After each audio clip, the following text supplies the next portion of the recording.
about Tata Seba Kubako Airtel you transact Frumula. Win the boda boda. Big special welcome to Winning Ways with Airtel Money. Instant, secure and absolutely borderless. Ogambo tabuladi wange chali wange yonali yeyo. Ozengo kozesa Airtel Money. Ozemu siu yengo teka musta imuna na tano hash. This is where we reward you. It's pretty simple. Abasinga tugenda mu weekend kachobera ngo ogamba abaferete banziba. The easier way to know that this is real and it's the good news. Kastora bange ye number ye kukubide ku 0200 M00 M00. That is the only number that calls you our winners to win big. We're giving away cash every single day, and of course at the end of the week pichi pichi nazonga tuba iwamu ate towera birachali wange kwagamba nti nze sente zireke pichi zireke njagala kiri ekinene we sigala ngo kosa Airtel Money. We'll be giving away a Toyota RAV4 Hybrid 2024 model. Abali ku smartphone, don't forget, take very good use of my Airtel app. Sasula amazi abana baba bayingidde oluwumula bot ngo basasulira TV ngo sasula school fees ngo teka kama sanyaraze sindikira abantu sente. Let's get into knowing all you our lucky winners for this day, and we're starting off with my good friends from the Greater Central region of the country. Let's get to see Greater Central. Etwaliramu namwe abembalala ni muntu batwaro mu kishokeze cha Greater Central abantu bitu abari kubani birira kunuya kasitotanga kwirira mu kishokeka byari yantonde tukwatira mwaho. All right, Greater Central 0752058288. Gena mas. Hello. Jebale kosebo. Jebale. Kalamanya gange nze Roni. Ngukubidde okuva mu Vrumula Majane Airtel Money sebo twagala okweyanza webale nnyo okukozesa Airtel Money. Era nga bw'oba okebedde ku simu eyekubidde olabira ddala nti eyo simu yanjawulo nnyo. 0200 M00 M00. Eyo ye namba yaffe yokka ekubira mwe abawanguzi baffe abalungi mu kazanyo kaffe ka Vrumula Majaa ne Airtel Money. Okimanyi nti saawa zino oli muwanguzi? Okimanyi nti owangudde emitwalo 10 okuva mu Vrumula Majaa? Amanya go gwani tata? Sekata wa Tom ng'oli ludda wa Tom. Yoga tata webale nnyo okozesa Airtel Money. Mwami Tom okola mulimu ki? Ngolo ompulira oli busy awo. Olina edduuka mu okola? Edduuka litunda ki bannaye? Butto omuceere n'ebirala? Webale nnyo abantu bawere eddala sabbuuni awo. Ate buli gw'owanga omugamba sasulira ku Airtel Money. Osobola okubanga weewangulira tata. Webale nnyo, sente zo tujja kuba tuzikuteera ku account ya Airtel Money, okay? Ate sigala ng'okozesa Airtel Money, instant, secure, borderless. Congratulations abantu b'ekyotera Masaka tubaagala nnyo okutwalira ddala paka mu Nnyendo. Mwebale nnyo mwebale ddala abaweta ne mugenda paka ebukoma nsimbi namwe mwebale nnyo okukozesa enkola yaffe ya Airtel Money. Nabagamba wonna wooli tujja kusanga owangule. Let's cross over. We're going to the Central region, right? All right, let's do this. Roll the numbers, Vrumule number. Tuli mu Central kati tumalirize tutandike okuwanga abawanguzi baffe tubasimba pichi. Ate n'amafuta agatandikirako tuleka tugenda gakuwa agaddako gwajja okulaba nga bw'okola. Tugende mu maaso. 0700560168 aliwaawo bwe tujja okwogera naye ye n'asemberedde tugenda mu maaso. 0700560168. Congratulations, emitwalo 10 oyingire mu weekend nga gwe big boy. Jebaleko. Hello. Kale nyabo jebaleko nyabo.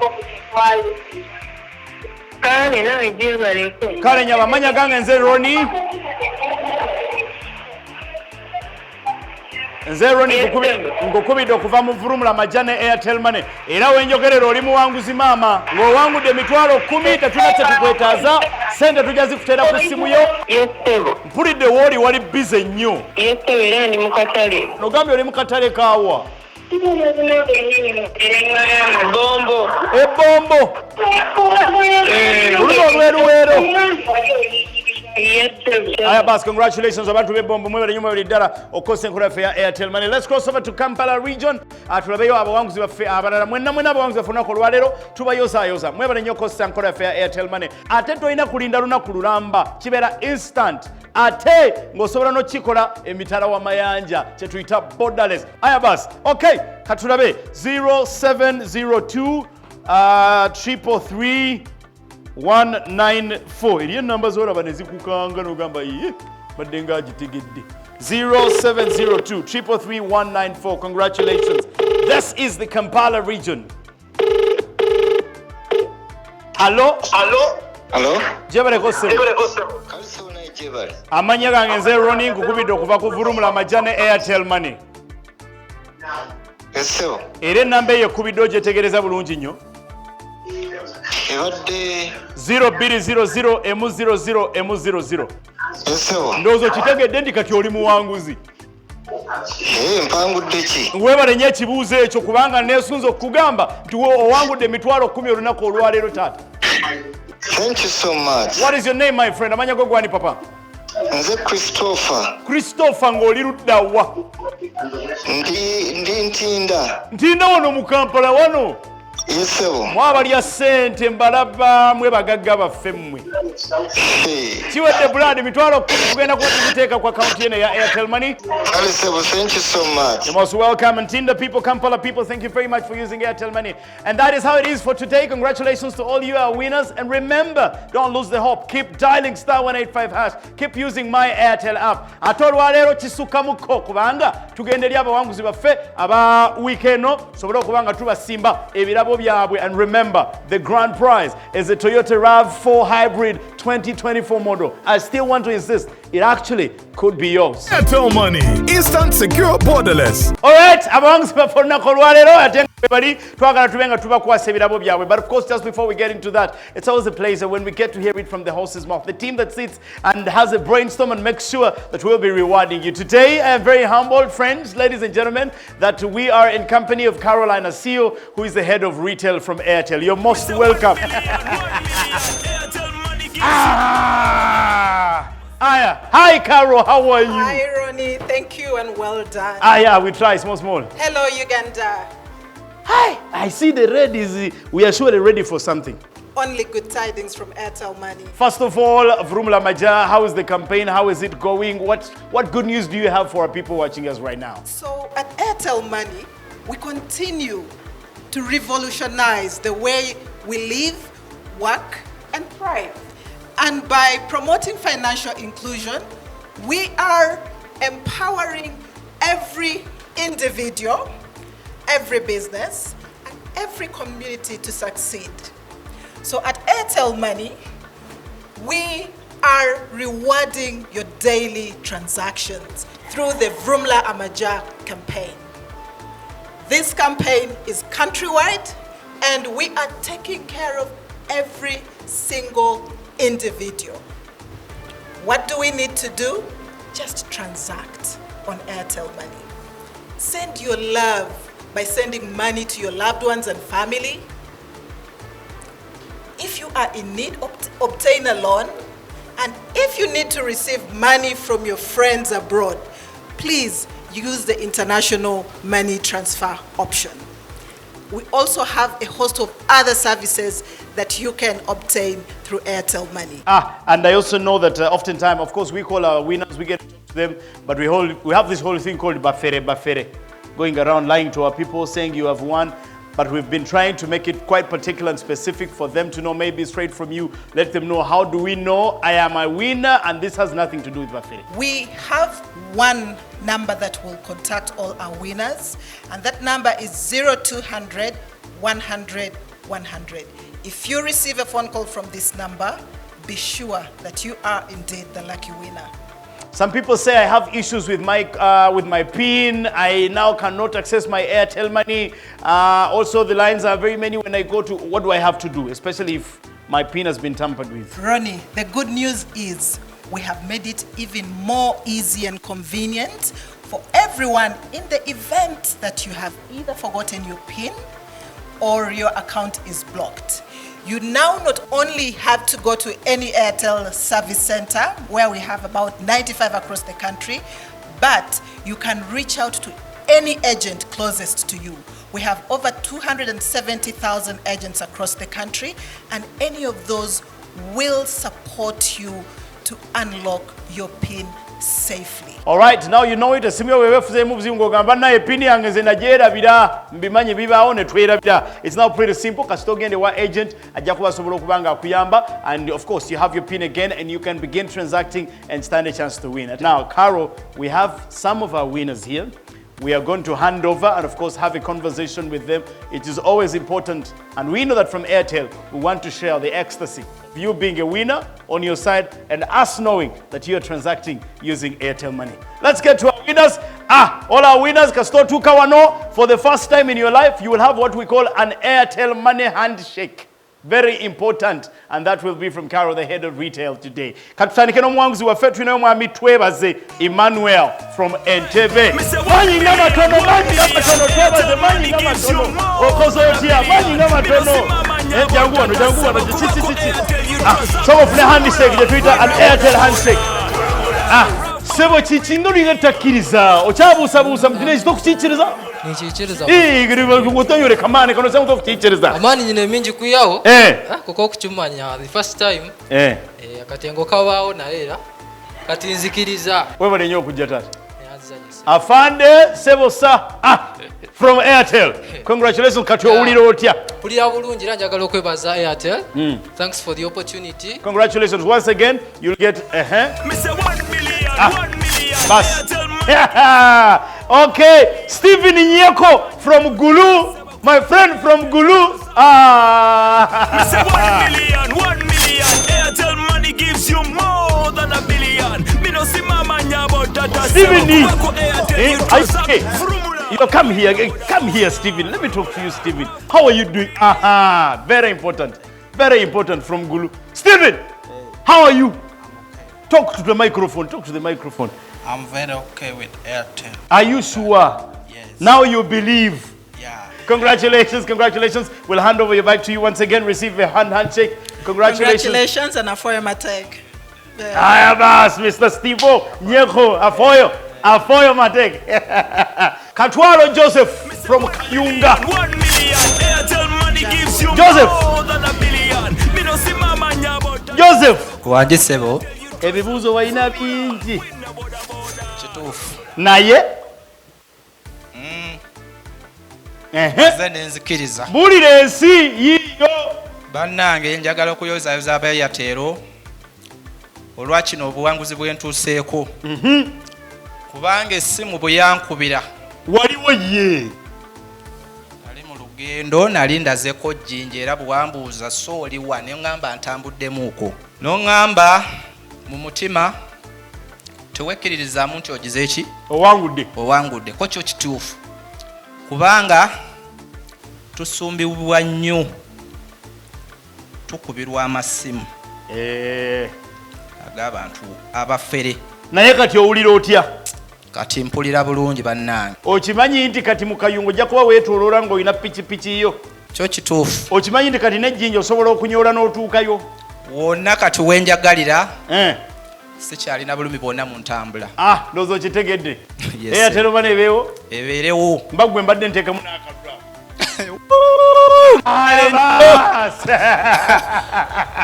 Congratulations, Joseph. Mwami kuva Kayunga. Kati tuba tugenda jjinja wuuyo oluguudo alenga bulezi. Maria from Ajumani. Maria, Mama Baby. Mama Baby.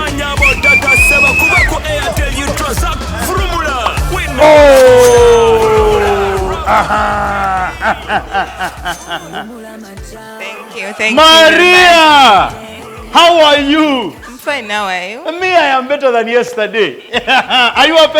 I'm happy. How is baby? Baby is fine. What is baby's name? Namrinda Abigail. Can we add another name? Like which name? Like Airtel Money. No problem.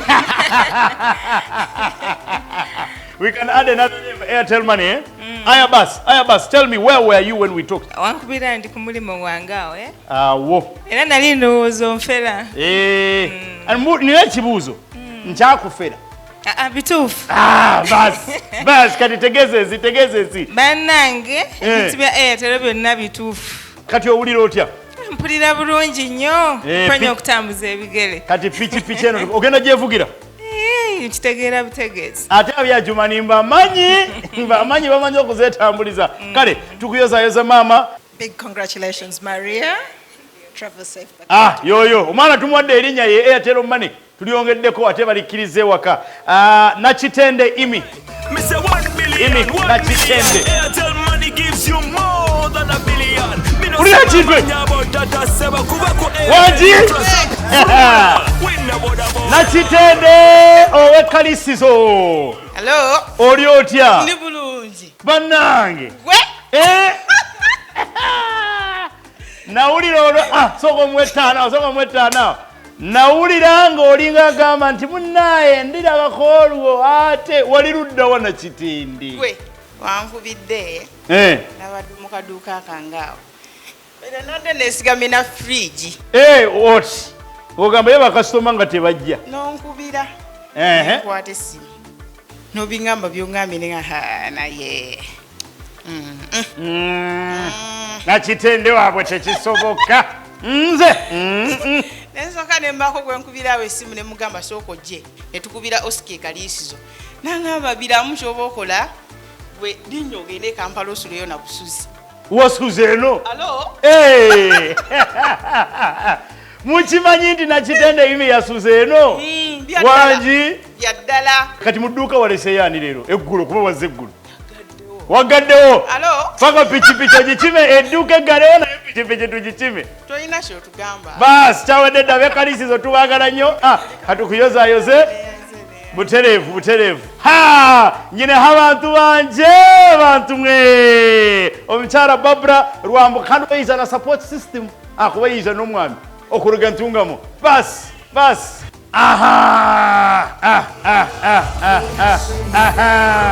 Muzeyi nakwakira. Ego. Wiza n'omusigazi. Aya baasi. Twirirewo hariya tutunda tukikeja. Mama olije? Ndije sebo. Ogumire? Ngumire. Kawabire n'ogambisa maano make. Nkantakine nagabona. Amana gakagara make nkangize ngo nabafere.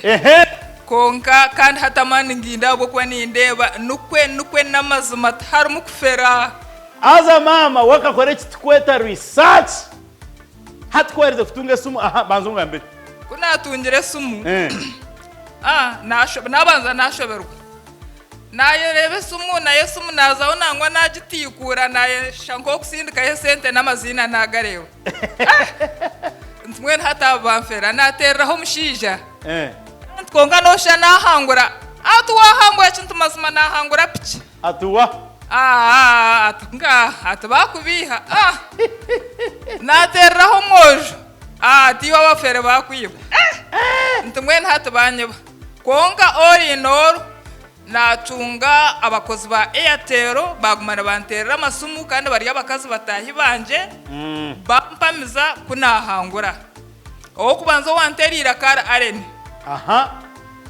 kuna bendyaho naterwa Barbara Barbara kandi hati yagira izina ryanje hati ntikangene na Barbara ngumeni mbuza nkaba ndiyo muko wanje owita hinzarwa haka hatariyo ka TV hati nirukanga nkanye no murwire namusigaho nirukanga nazo mukayinabe ayinagire kubirebera TV nkashanga omushijo gwariyo naye maringa ayiro ayo nagamba abandi ayiro na insisting nambe yanterire nashangeroho nashangeriyo then nagumiza munabwe nchigamba ngo bakwiba ngo baza kwiba yoriyo noza nanka Airtel Eshtete ibaza kuchiba eshaheyo ine bajibe nesumu ibafteriyo bajibe nesumu bajibe ngonango wotahirirwe niwe no baza kwiba konka ningambira abantu abampurikize abo kundeba namazima aba Airtel bakuteze namba ya 0200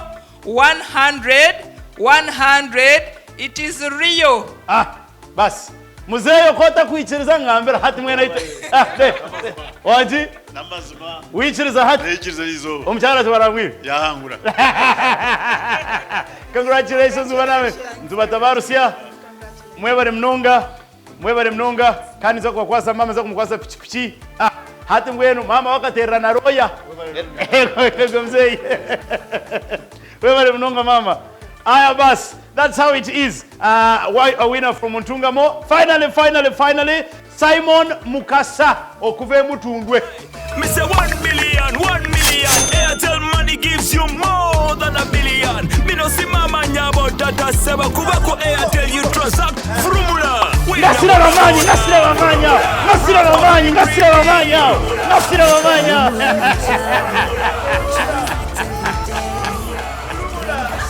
Aya. Muri mutya katwogere muko tulabe kiri kitya. Bannaye. Amanya n'eddoboozi Mukasa Simon Kyeyune okuva Emutundwe. Yes sir. Essanyu lyennyina bannaye lya Mwoki wa Gonja. Weewaawo. Airtel kino kyetukoledde. Naffe tugenda giwagira paka. Ago ge maanyi. Paka kuwulira bubi. Yes.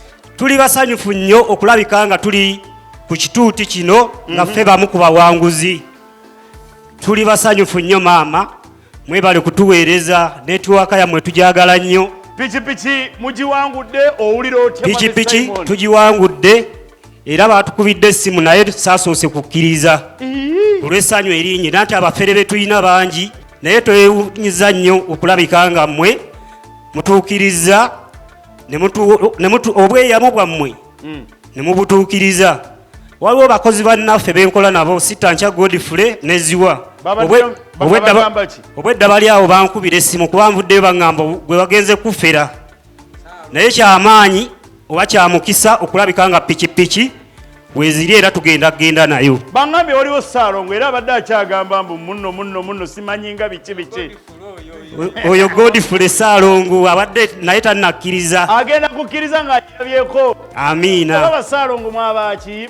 Mukkiriza engeri gye mukkiriza nga mufunye abalongo. Ssaalongo kati kyekiseera okakase nti Airtel tesuubiza mpewo. Aya basi tubayozayoza mwebale nnyo mwebalire ddala era pikipiki basi ewo nnyo Mami Simon tugende tubakwase. Me say 1 million. Airtel Money gives you more than a billion. Me no see mama nyabo tata seba kuba ko Airtel you transact frumula. Win na boda. Rafa hybrid D. Frumula macha. Transact every day and win cash when you send. Or buy data and you're winning. Frumula macha. And just like that, Carol, it's the excitement of our wonderful winners. Big congratulations to all our winners.